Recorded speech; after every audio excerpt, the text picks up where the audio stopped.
Наше путешествие еще не заканчивается, потому что рядом с фортом есть система бункеров. Это такое укрепление подземное для защиты города. Здесь стоят доты, оружейные склады и разные зенитные установки. То есть оборонительная система, которая должна была защищать город. Сейчас вам покажу схему, как раньше это все выглядело. Если посмотреть на схему, то вы видите, что это укрепление предполагало водяной ров. Чтобы попасть туда было не так просто. Попасть можно было только по двум мостам. И внутри располагались подземные склады, казармы. И вот на этих местах вы видите, что располагались оружейные расчеты, которые были направлены на море и в сторону реки. Так что сейчас мы пройдем и посмотрим. Все вот эти сооружения еще сохранились, и можно здесь погулять. Ну, при этом, конечно, заплатить надо. Сейчас узнаем, какая цена, и пойдем посмотрим. Ну что, сейчас я нахожусь на территории музея. Давайте быстренько расскажу то, что я сверху заснял. Это ров. Он должен был защищать также от нападения со стороны земли. Ров широкий, от него осталось то, что вот сейчас вы видите. Конечно, тут все уже так заросло, деревья повалены, но сам ров, он как бы сохранил свои очертания. Посмотрим.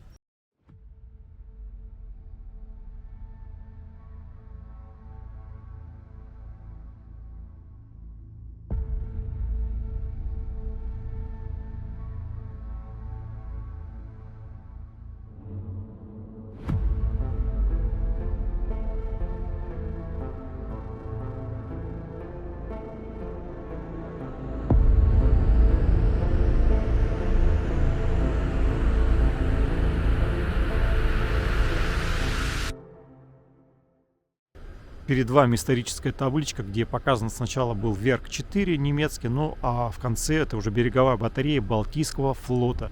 1946 год, 1961 год. Так что пройду, посмотрю.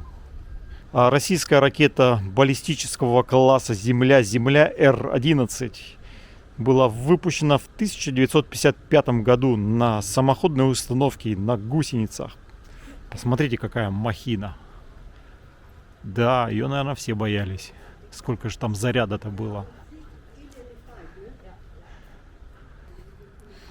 А рядом находятся полуразрушенные лодки,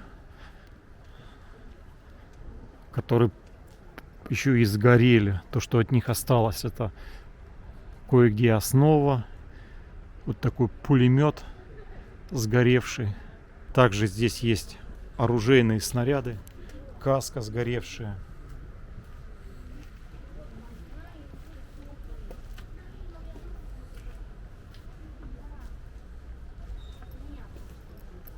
Ну вот так он выглядел, когда был в строю. Две зенитные установки.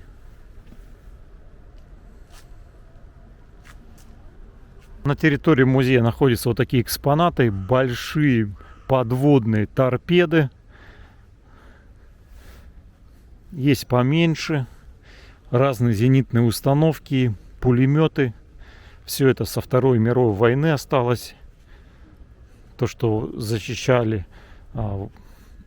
этот форт. Русская торпеда 1953 года.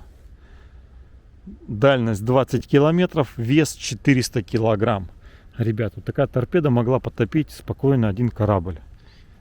Опять же, это русский трал. Мы все видим, что здесь в основном российские торпеды, зенитные установки. Вот перед вами российский трал, акустическая бомба подводная БАТ-2. Вот механический трал, Рабац. Бой, если я правильно перевел.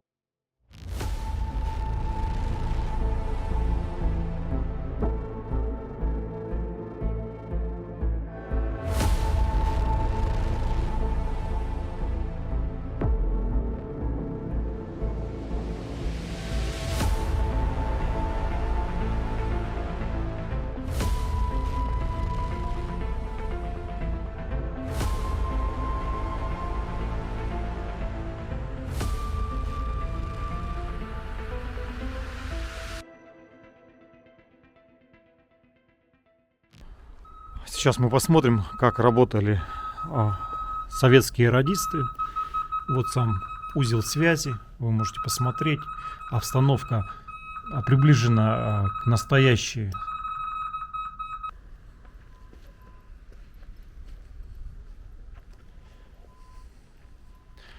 Так, военные полевые кухни.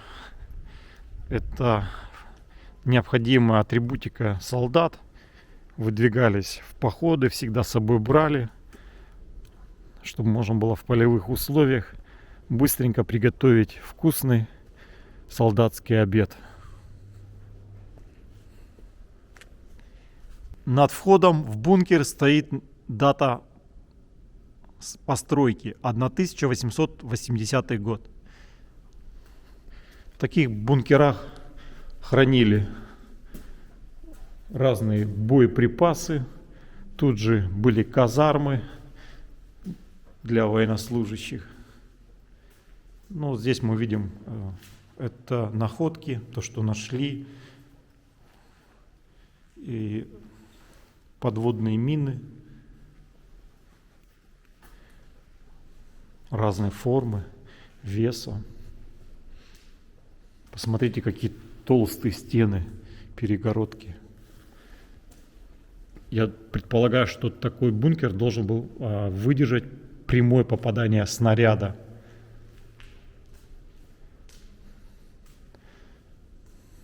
Действительно, даже прямое попадание в такой бункер гарантировало солдатам, что они переживут авианалет.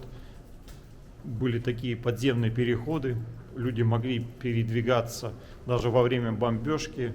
Это очень хорошо спланированный и оборудованный бункер, даже система, потому что вот бункер, он с правой стороны идет, он длинный, вы сами только что увидели, какие коридоры длинные, и люди могли спокойно передвигаться внутри этих коридоров. Я думаю, что, может быть, какие-то пути отхода были, но сейчас я не могу везде посмотреть, потому что многие места закрыты. Также здесь были даже туалеты. Ну а здесь нам намекают, что здесь были туалеты. Здесь, конечно, унитазы поставили старые, но я, возможно, думаю, что здесь была просто выгребная яма, то есть дырка, и внизу там все это падало, как бы вот так.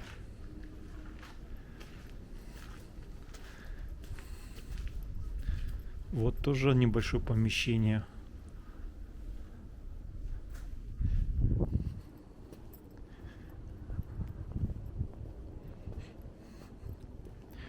Еще одна пушка советского производства.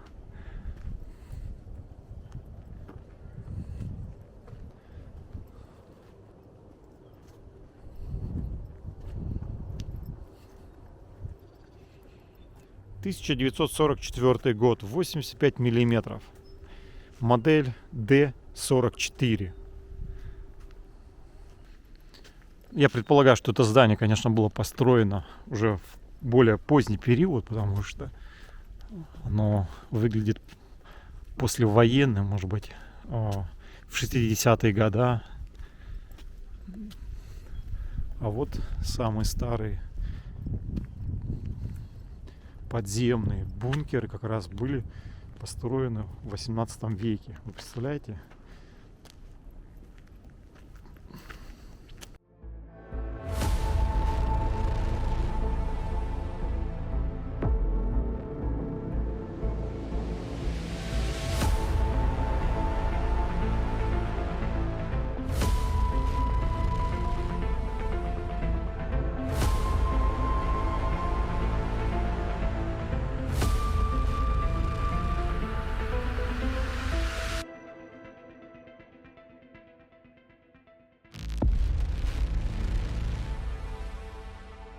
Мне нравится посещать такие места, потому что по такому месту видно, что начиная с 18 века это все укреплялось, возводилось, новые какие-то технологии приходили, все это модернизировалось, и целая история, потому что 18 век это было одно время, оружие потом стали более мощные снаряды, более мощные пушки появляться.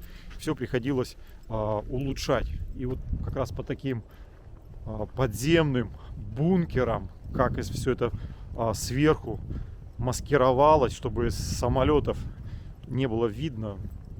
Ну, это грандиозное сооружение. Это не просто тут 5 на 5, тут сколько квадратных метров.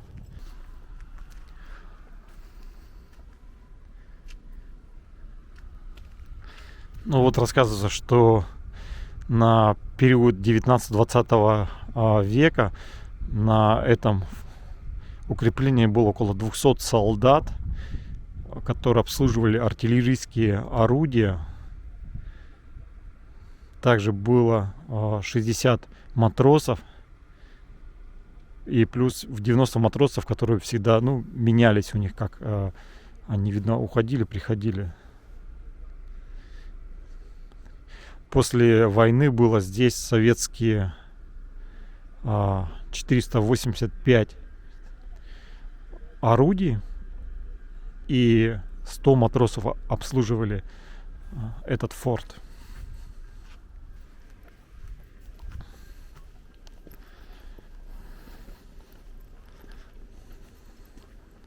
Также можно подняться наверх, посмотреть зенитные установки, которые должны были защищать само укрепление с воздуха. Их тут раз, два, три я уже насчитал. А место, где первые тяжелые орудия были направлены в сторону моря. Вест-Батари по-немецки это восточное орудие, которое смотрело в сторону моря. Примерно показано, как заряжали снаряды. Несколько человек обслуживали вот такую пушку. Загружали, смотрите, каким краном сам снаряд. Кто-то крутил колесо.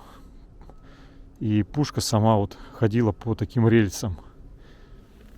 Орудие было очень тяжелое. Калибр 210 миллиметров. Вы можете представить? Это очень тяжелая артиллерийская пушка, которая могла пробить броню. Тем более это начало 20 века или конец 19-го.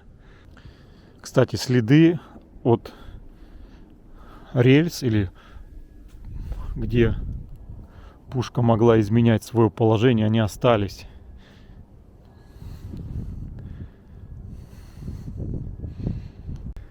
А вот и сама фотография этой пушки. Это 1914 год. Посмотрите, какая она огромная. Солдаты сидят на стволе. Это вообще... Сколько солдат обслуживало эту пушку.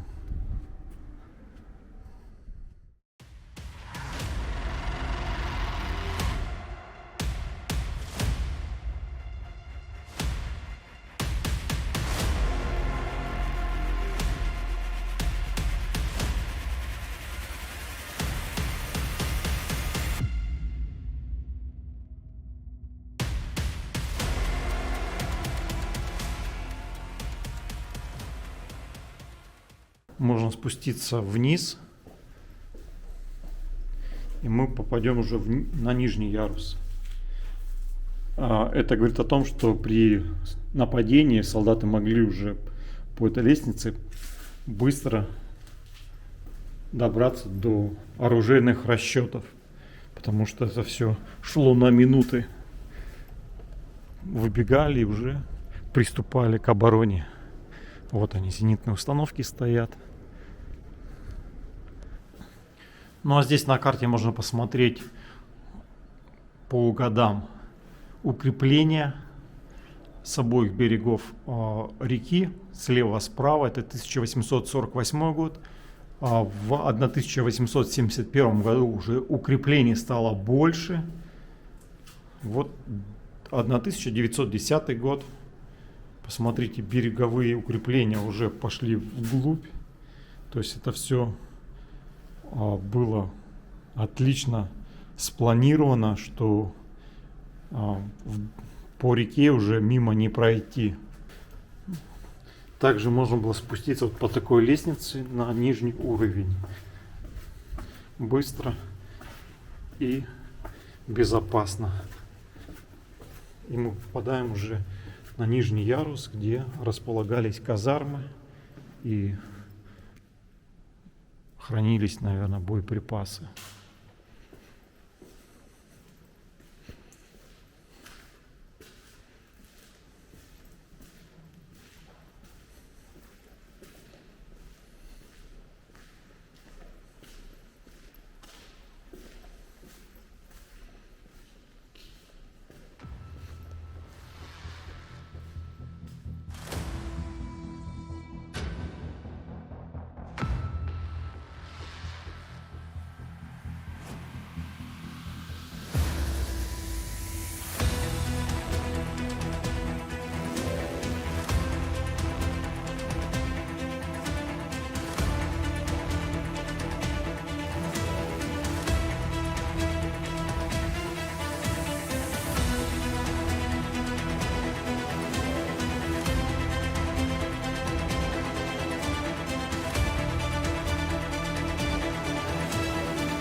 Ну вот и закончилась небольшая экскурсия по такому интересному месту. Много что интересного можно посмотреть. Так что если будете в городе Свиноустье или Свиномюнде, то обязательно посетите это место. Так что с вами был Андрей. Всем пока.